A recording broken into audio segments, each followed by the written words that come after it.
जय माता दी MEO 4 aspirants.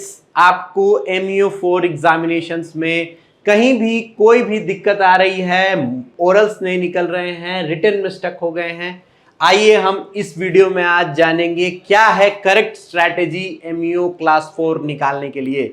इस वीडियो को पूरे एंड तक देखना, आपको एक सही गाइडेंस मिलेगी। तो आज हम स्ट्रैटेजी पर बात करेंगे एमईओ क्लास 4 प्रिपरेशन की। ठीक है, तो सिंस आपको पता है there are 6 written papers and 4 oral examinations. Written की प्रिपरेशन हम लोग पहले शुरू कर देंगे, रिटन के लिए अलग से तैयारी करेंगे एंड देन ओरल्स के लिए एक अलग स्ट्रैटेजी लेकर के चलेंगे। ठीक है, एलिजिबिलिटी का क्राइटेरिया आपको पता ही है। You should be eligible for assessment when you have completed your cadetship on board, then only you can appear for your examinations, that you are already understanding। तो 6 रिटन पेपर आपको पता है कौन कौन से हैं: motor, general, MEP, safety, naval, electrical.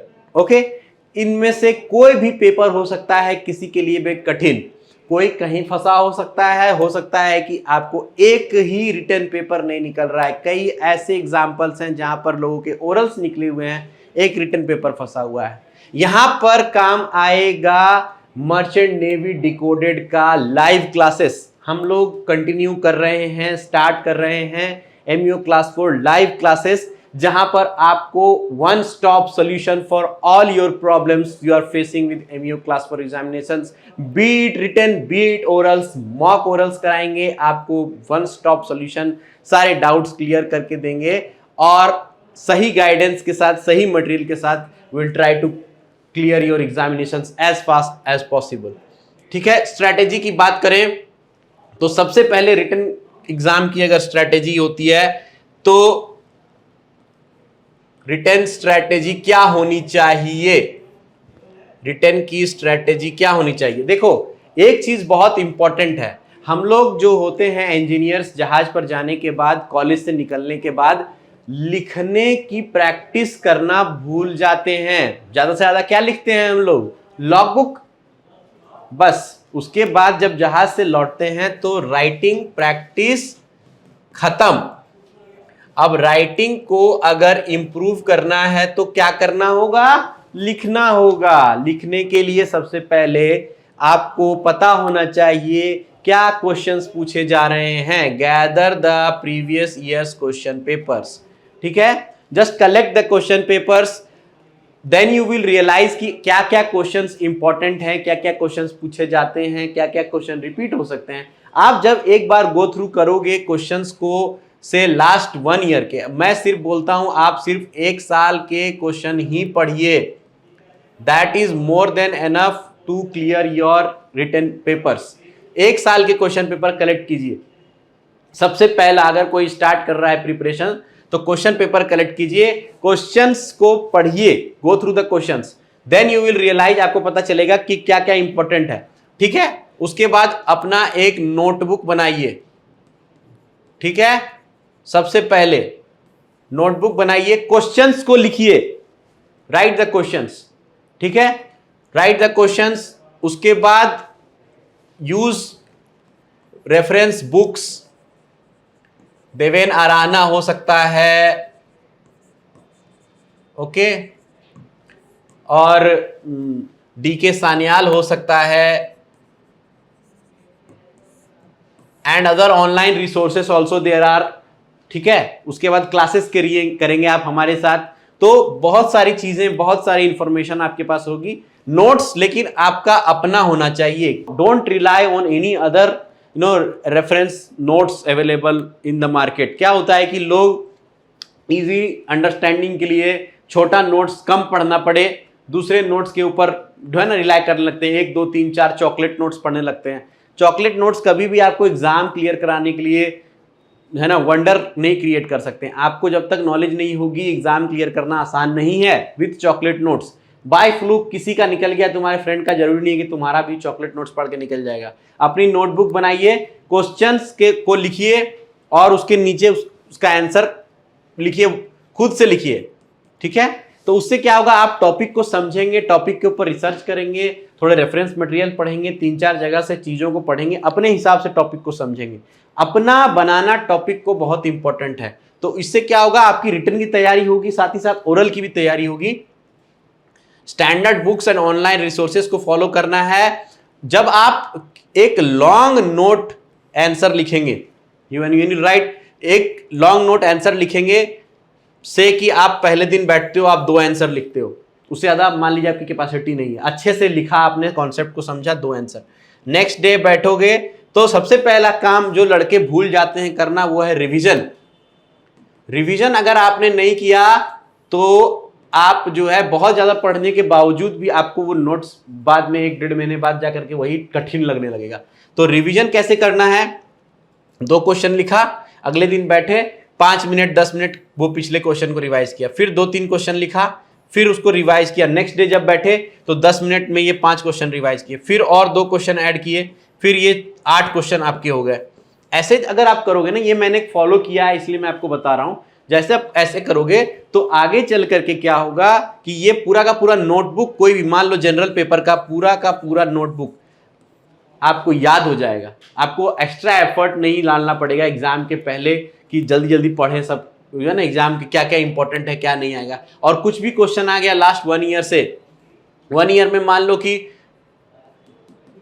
108 question होगा ना, रिपीटेड क्वेश्चन होते हैं बहुत ज्यादा, तो 50 से 60 ही क्वेश्चन आपको लिखना पड़ेगा। तो इतना बहुत बड़ा हार्ड टास्क नहीं है लास्ट 1 ईयर का क्वेश्चन करना। 50 क्वेश्चन करोगे तो आपका जनरल का पेपर या मोटर का पेपर या एमईपी का पेपर मोस्टली 1 ईयर का कवर हो जाएगा। तो रिटन के लिए ये स्ट्रेटेजी बेस्ट है। इससे आपका एक नोटबुक भी बन जाता है, नोट्स भी बन जाता है, आपके अपने नोट्स बनते हैं, और हर टॉपिक हर क्वेश्चन के बाद स्पेस, ब्लैंक स्पेस 1 पेज का ऐसा छोड़ो, ताकि जब आप आगे पढ़ो उस टॉपिक के बारे में, ओरल में कभी डिस्कस करो या नए इंफॉर्मेशन मिले, तो आप उसी टॉपिक के नीचे, उसी क्वेश्चन के नीचे ऐड करते जाओ। जब रिटन के क्वेश्चन करोगे ना, तो सिमिलरली आपको ओरल के क्वेश्चन समझने और करने में बहुत आसानी होगी। अब हम लोग समझते हैं कि ओरल की तैयारी कैसे करें। ठीक है, रिटन तो कई बार पढ़ के रट के निकल जाता है ना, लेकिन सबसे ज्यादा कठिनाई आती है ओरल्स में। ठीक है, ओरल में क्या है इंपॉर्टेंट, आइए समझते हैं। ओरल्स में आपको सर्वेयर को फेस करना पड़ता है, और सबसे ज्यादा फंसते हैं बच्चे क्रॉस क्वेश्चन में। तो पहला क्वेश्चन तो बता दिया, लेकिन उसका क्रॉस क्वेश्चन जो है सर्वेयर उसमें फंसा लेके जा जाता है। कई बार समझ में नहीं आता है, स्टक हो जाते हैं, ब्लाइंड हो जाते हैं कि आगे क्या बताना है, सॉरी सर बोल करके जो है हम लोग बंद हो जाते हैं, क्वेश्चन एंड हो जाता है, सर्वेयर आगे बढ़ जाता है। उसके पास 20 लोग और हैं, 30 लोग और हैं जिनका उसको इंटरव्यू लेना है, समय है नहीं उसके पास, जल्दी जल्दी जवाब देने होते हैं। तो जैसे हमने समझा कि रिटन के लिए आपको लिखना जरूरी है, तो ओरल्स के लिए बोलना जरूरी है। जब तक आप अपने घर पे या मॉक में या फिर साइड में या अपने दोस्तों के साथ बात नहीं करोगे, उस टॉपिक के ऊपर बोलोगे नहीं, तो केवल लिख करके, केवल पढ़ करके you will not be able to express yourself. अपने आप को समझा नहीं पाओगे किसी को। जब तक उस टॉपिक को किसी को समझाए नहीं हो, तो वो टॉपिक फिर कठिन ही होगा समझाने में। मतलब समझ में आता है तुमको, लेकिन जवाब जब निकलने जाओगे तो बोल नहीं पाओगे। इसलिए बोलना जरूरी है, लिखना और बोलना जरूरी है ओरल्स के लिए। तो सबसे पहले हम लोग ओरल्स के लिए क्या करेंगे कि कुछ क्वेश्चंस को जो है कलेक्ट करने की आदत डालिए। अब कई बार क्या होता है, टॉपिक्स आपने पढ़े हैं रिटन के लिए, आपने रिसर्च किया है, आपके पास रिसोर्सेस हैं, बट क्या होता है कि टॉपिक इज वेरी बिग। कई बार क्वेश्चंस जो हैं उन टॉपिक्स में कहीं से उठ करके आ जाते हैं। आपको क्वेश्चंस को कलेक्ट करना है। किसी भी एक टेलीग्राम पर ग्रुप में आप एडेड होंगे, उस ग्रुप पर जाइए, सर्वेयर वाइज अपने क्वेश्चन खुद कलेक्ट कीजिए। कई बार मैंने देखा है बच्चे जो है व्हाट्सएप पर एक दूसरे से, दोस्तों से पुराने चॉकलेट क्वेश्चंस या क्वेश्चन बुक दे दो, है ना, पुराने क्वेश्चंस दे दो, सर्वेयर वाइज दे दो।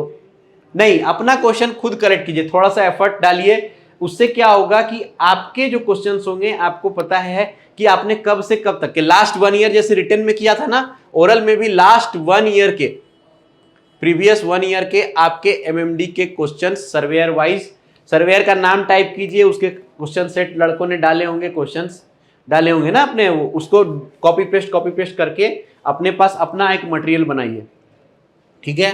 तो उससे क्या होगा कि आपको पता है कि इस टाइम पे, इस डेट पे ये क्वेश्चन पूछा गया है। तो रिसेंट में कई बार सर्वेयर चेंज हो जाते हैं, एमएमडीज में वो पुराने सर्वेयर आते ही नहीं है, आप लगे पड़े हो पुराने सर्वेयर्स के पुराने क्वेश्चंस पढ़ रहे हो, अभी शायद नए लोग आ रहे हैं, नए क्वेश्चंस आ रहे हैं, तो वो क्वेश्चंस आपको पढ़ने हैं। तो अपना एक ये बनाइए, खुद का सर्वेयर का क्वेश्चन बैंक बनाइए, ठीक है। उसके बाद आपको, जैसे हमने कहा कि बोलना जरूरी है, तो आपने जो सर्वेयर के क्वेश्चन बैंक बनाए हैं उसके छोटे छोटे शॉर्ट नोट्स बनाइए, क्वेश्चंस के आंसर शॉर्ट नोट्स के फॉर्म में बनाइए, ताकि आपको पॉइंटर्स याद रहें, ठीक है, पॉइंटर के फॉर्म में। उसके बाद सबसे इंपॉर्टेंट है ग्रुप डिस्कशन। अगर हमारे साथ जैसे मर्चेंट नेवी डिकोडेड में हम लोग लाइव सेशंस लेके आ रहे हैं, तो हम लोग इंक्लूड करेंगे ग्रुप डिस्कशंस, जो कि आज की डेट में बच्चों में सबसे ज्यादा मिसिंग है, जिसकी वजह से बच्चों के अंदर वो कॉन्फिडेंस नहीं आ पाता है कि जवाब सर्वेयर के सामने प्रेजेंट कर पाएं, ठीक है। तो ग्रुप डिस्कशंस, मॉक इंटरव्यूज, अगर आप अभी तैयारी कर रहे हैं, अभी एग्जाम दे रहे हैं, तो अपने फ्रेंड सर्किल को जगाइए, जो दोस्त आपके साथ दे रहे हैं एग्जाम, उनके साथ मिलके तैयारी कीजिए। साथ में सपोर्ट के साथ एग्जाम देना और निकालना सबसे अच्छा तरीका है MEO 4, MEO 2, MEO 1 कोई भी एग्जाम निकालने के लिए, क्योंकि आपका दोस्त आपको बहुत सही गाइडेंस दे सकता है कि भाई यहाँ पे दिक्कत है, यहाँ पे गड़बड़ है, यहाँ पे इंप्रोवाइज करो, ये पॉइंट ऐड करो। चाहिए जो दोस्त नया शुरू कर रहे हैं उनको समझाइए जाकर के टॉपिक्स, कि ये क्वेश्चन है, ये पूछता है, इसमें ये बता दोगे, ये कीवर्ड्स हैं। कीवर्ड्स बहुत इंपॉर्टेंट होते हैं हमारे सेक्टर में। जब आप whenever you are facing the examiner, just important keywords mention करो। ये कीवर्ड सर्वेयर सुनना चाहता है, these keywords will fetch you very good marks, ठीक है। तो डिस्कशन कीजिए, जब भी एग्जामिनर को फेस कर रहे हैं, जस्ट फेस विथ कॉन्फिडेंस। हो सकता है कि एक या दो क्वेश्चंस के जवाब आप नहीं दे पाएंगे, डोंट गेट डिमोरलाइज। बच्चे डीमोटिवेट हो जाते हैं, पहले सवाल के जवाब नहीं दे पाते हैं, तो हो सकता है कि तीसरा क्वेश्चन, चौथा क्वेश्चन, पांचवा क्वेश्चन आपका क्वेश्चन हो, वो वेट कर रहा है कि आपको जवाब देने के लिए, है ना। तो डोंट गेट डिमोरलाइज। नहीं आता है, थोड़ा बहुत ट्राई कीजिए, क्वेश्चंस जवाब देने की कोशिश कीजिए, आगे बढ़िए, पिछला क्वेश्चन को छोड़िए, don't over think on that. अगला क्वेश्चन पे जब आएगा सर्वेयर, अगर हो सकता है आपको अच्छा आता है, try to answer as much as possible. मैं जब क्लास 4 में था तो मैं सोचता था कि मैं जितना ज्यादा बोलूंगा सर्वेयर मेरे से उतना ज्यादा क्वेश्चन पूछेगा घुमा के, तो मैं कम ही बोलता हूं उससे अच्छा। कई बार क्या होता है, टॉपिक पता होते हुए भी लड़के चाहते हैं कि बस जितना पूछा है उतना जवाब दो। नहीं, आपको अगर आता है अच्छे से तो keep explaining until you are satisfied, keep explaining. अगर सर्वेयर आपको सुनना चाह रहा है, if he is giving you time and he is waiting for you to explain more, keep on explaining until you are finished, कि I have explained as much as I know on some of the questions, because 5 ही questions हैं, है ना। पूरा motor का syllabus इतना बड़ा है, कई बार कुछ क्वेश्चंस आपको नहीं आएंगे। इट इज डैम पॉसिबल कि सबको सब कुछ नहीं आएगा, बट कुछ क्वेश्चंस ऐसे होंगे जो आपको बहुत अच्छे से आते हैं। उन्हीं क्वेश्चंस में आपको अच्छे मार्क्स 80 to 90% अगर आप फेच करते हो, तो ओवरऑल ओरल निकालने के लिए आपको 60%, 50 to 60% ही मार्क्स चाहिए होते हैं। ओवरऑल आपसे देखा जाएगा, हो सकता है कि आपको इंटरनल 1 या 2 क्रॉस क्वेश्चन पूछ ले फाइनल में, and then maybe you will be getting good out of it. कई बार आपको लगेगा कि नहीं, मैं तो 2-3 जवाब दिया ही नहीं था, but at the end of the day you are able to clear exam, that is what you need, ठीक है। तो बेसिकली यही है, मैनुअल्स पढ़ने की आदत डालनी है, ठीक है। मैनुअल्स में जो लिखा होता है that is that will help you in the vessel also. और रिटन या ओरल एग्जामिनेशंस में मैनुअल्स बहुत ज़्यादा हेल्प करेंगे, तो मैनुअल्स पढ़ने की आदत डालिए। आई थिंक ओरल्स के लिए दैट इज गुड स्ट्रैटेजी। तो नोट्स बनाना है रिटन के लिए, ओरल्स के लिए शॉर्ट नोट्स बनाने हैं, सर्वेयर वाइज क्वेश्चन पढ़ना है, ग्रुप में डिस्कशन करना है, दोस्तों के साथ बातें करनी है, क्या क्या सवाल आजकल चल रहे हैं उनके ऊपर डिस्कशन करना है, कॉन्फिडेंस लेकर के आना है, ठीक है। मॉक इंटरव्यूज फेस करने हैं, और then the process will become very smooth for clearing the examinations, ठीक है, stay positive, stay confident. Last minute में जो है रटने की आदत जो कॉलेज में हमको पड़ी हुई है उससे हमको निकलना है।